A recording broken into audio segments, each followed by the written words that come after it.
Hey, what's going on, everybody? My name is Mundane Matt, and yeah, sorry for the lighting. Just it's shitty right now. I don't have it, so it's gonna look bad. But anyway, I want to talk about this whole situation involving the U.S. Court of Appeals of the Ninth Circuit upholding the freeze on Trump's travel ban, because this is big news. It is big news that I'm not gonna lie. I didn't think they would win. I didn't think they would win. I didn't think that the three judges would vote to keep suspending it. I pretty much figured that they would win the first round, right? And then they would, Trump would bring in the cadre of fucking attorneys that the U.S. government has at their disposal, and that they would be able to successfully argue that the particular travel restrictions from those 7 countries are needed, are necessary. Turns out, nope, they were not.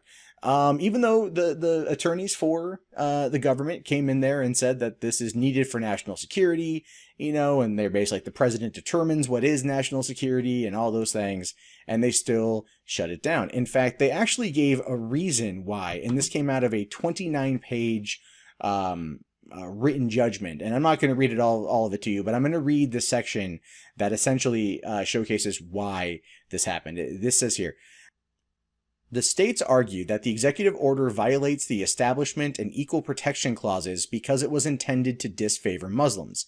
In support of this argument, the states have offered evidence of numerous statements by the president about his intent to implement a Muslim ban, as well as evidence they claim suggests that the executive order was intended to be that ban, including sections 5b and 5c of the order. It is well established that the evidence of purpose beyond the face of the challenge law may be considered in evaluating the Establishment and Equal Protection Clause claims. So basically, during what they're saying here is that during the campaign, when Trump was like, I'm gonna make a Muslim ban, I'm gonna ban all Muslims, right? They're using that to showcase discrimination. They're using that as basically a reason, not the entire reason, but a large enough reason to warrant the keeping the freeze on this particular executive order because of the rhetoric Trump used. Basically trying to say that, he's like, I'm gonna put a Muslim ban in effect, right, from these countries. And it happened. And they're like, well, you kind of said you were going to do it. You kind of intended to discriminate against one particular group of people over another. It's kind of unconstitutional. So they held it. Now, listen, you can sit there and argue it. Argue it all you want that this isn't a Muslim ban. It's totally a fucking Muslim ban. Like, it is. It absolutely is. He said he was going to do it. He went to Giuliani, who fucking then went to, after this whole thing happened and told the story about a way to make it, you couldn't do it based on religion, right? So they did it based on region of dangerousness. And he went on Fox News and told people how he did it legally in that regard. So these people are literally telling you what they're doing. And, reading between the lines is not hard here. All right. Now, will this be forever banned? Probably not. The freeze will probably be lifted sometime in the future. Now, the next course of action would be to take this to the Supreme Court, and the Supreme Court would then have the say on it, right? Well, it's still got that empty seat since Scalia died last year, and essentially this is not going, it'd be a 4v4, right? Split, or be a 4-4 split, which would then put a freeze on it for a while, until they get Gorsh, is that his name, to get in there, and then he might vote, conservative, and then make that split decision. But then again, given that dude's tweets about Trump and Nordstrom's yesterday, that's already causing a division in the Trump administration. So who's to say what this dude will do, especially if he gets confirmed as the ninth member of the Supreme Court, and he is ticked off at Donald for not being happy about his comments about Trump using the official President of the United States Twitter account to attack a fucking retailer who made the decision to pull his daughter's fucking clothing, of which his daughter was already well aware of this, right? He might sit there and go, you know what? I just don't agree. I don't agree that this is something that we need to have happen, and this feels like it's a violation of people's rights based on their religion and their nationality. So I'm just not gonna vote that way. I mean, so this basically, given what Trump is doing, Given the tweet, "See you in court." Oh God, he tweeted that out like all caps, like a fucking mad 16-year-old girl who just got really pissed off at the end of The Bachelor, tweeting out all that shit. And he is going to like fight this in court. It looks to me right now that the likelihood of this either being indefinitely suspended or eventually overturned through the Supreme Court feels more likely than not. Now, listen, I could absolutely be wrong. I could absolutely be wrong. They could find a way to make it work, and they could do it. Make it happen. I don't know. I don't know what's going to happen. All I know is, based on what I've seen, based on what I've read, based on reading Trump's tweets, this kind of order should have been delayed. But here's the thing that kind of cracked me up on this too. Listening to the news yesterday, news is talking about Trump coming out and saying, well, I wanted to give it a bit of time. I wanted to announce it would happen in a month. I wanted to say it would happen in a week. And they told me, no, don't do it. They told me no. Never says who specifically, never names a name specifically, but he definitely shifts the blame, which is something that he might have picked up from Kelly Conway or vice versa, right? That's the biggest issue with this administration is like they shift the blame from one person to another. Kelly Conway right now is the only one to own up to her mistakes because, well, she keeps fucking making them. But Trump needs to, like he signed this executive order.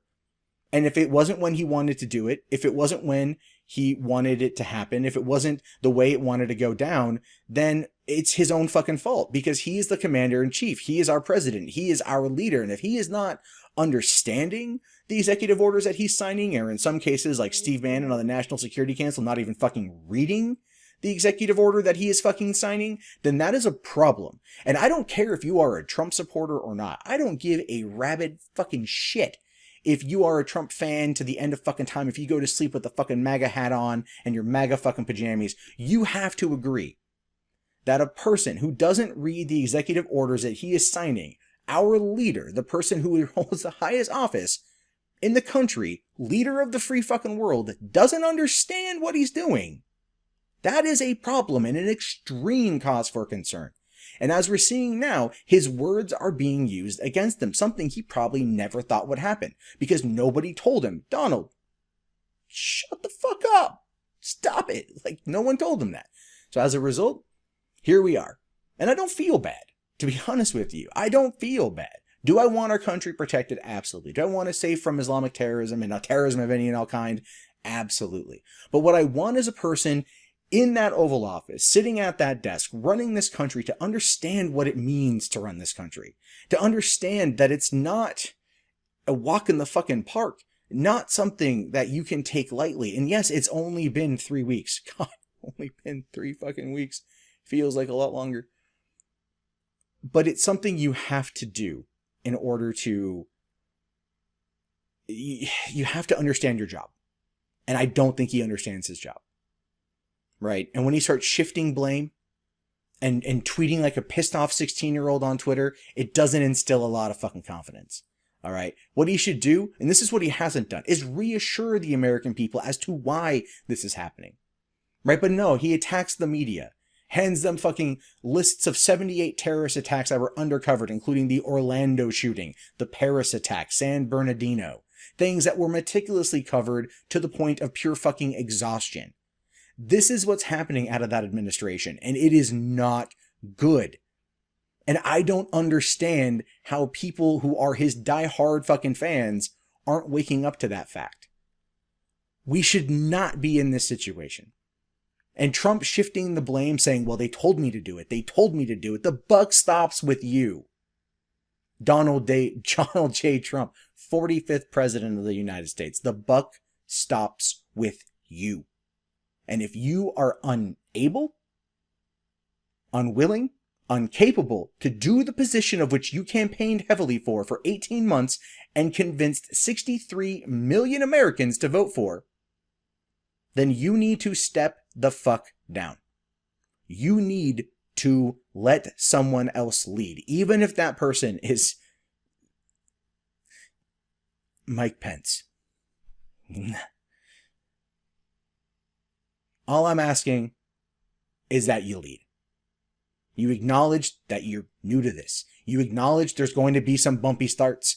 You acknowledge that it's not going to be the easiest walk in the park. You acknowledge that you're human. You acknowledge that you don't know everything and that you are learning, but you are trying to keep everyone's best interest in mind. You reassure the people.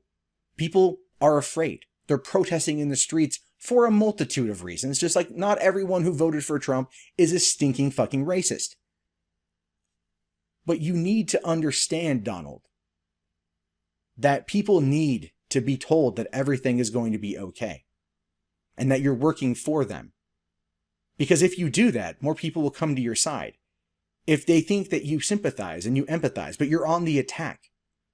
And yeah, you're upset at the media for how they're portraying you, but you're not going about it in the way of bypassing the media to speak directly to the American people. And I swear to God, if your State of the Union address in a couple weeks ends up having anything in there about fucking inauguration numbers or fucking bathrobes, you are going to lose the American people because you're not a leader. You're a self-involved, narcissistic reality TV star who in no way deserves a position of which he has been given by the people of this country. You are our president. Fucking act like it. Fight for this. Fight for this if you feel that it is necessary. If you feel that our nation's security is so vital that you have to implement this executive order, then fight for it. But reassure people why you're fighting. Don't get on the defensive. Don't send out Kellyanne Conway to make up more fucking fake terrorist attacks. Don't bring out Sean Spicer to deflect the media over whether or not you own a goddamn bathrobe. Address them yourself. You're good at that. And that's something I, as an American citizen, as a taxpayer, as a person who loves my country, would love to see. And in the meantime, because I'm not seeing that, because I'm not seeing that reassurance coming from you, I fully support these judges and restricting that travel ban, that Muslim ban, because that's essentially what the fuck it is. And if it's different, don't just get on Twitter and tell me it's different. Speak to me. Convince me. That's your job.